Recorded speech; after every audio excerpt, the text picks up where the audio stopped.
understand this immediately.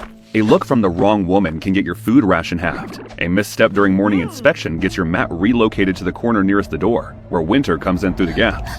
Duties are handed down like punishments. The ones that leave your knuckles cracked and bleeding go to the newest girls, because that is how it has always worked.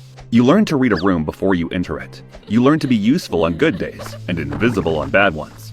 You also learn that the hierarchy above you extends upward almost beyond sight. Senior maids, female officials, concubines, consorts, the empress, and even the emperor himself, and that every single one of them has some claim on your obedience and, to an extent, your body.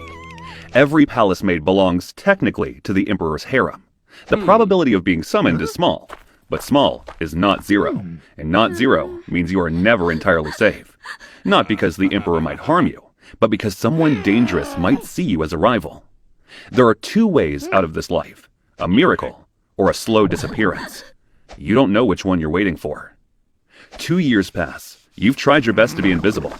Then one day, the head maid calls for you. When you find her, she tells you without looking up from her clipboard that a eunuch has requested your presence at the Hill of Accumulated Elegance at the second evening bell. That is all she says. No name, no explanation, no indication of whether this is a reward or a punishment.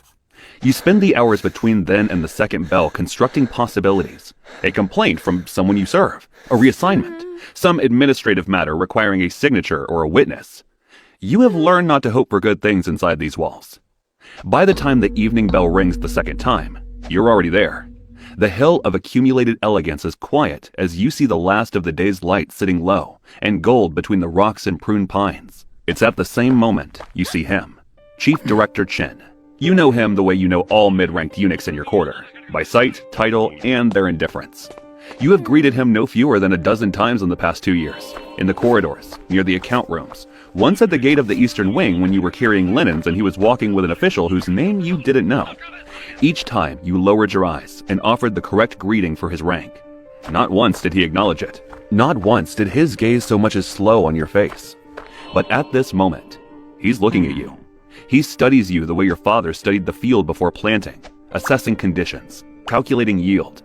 He nods once. Good, he says. That is the entire courtship.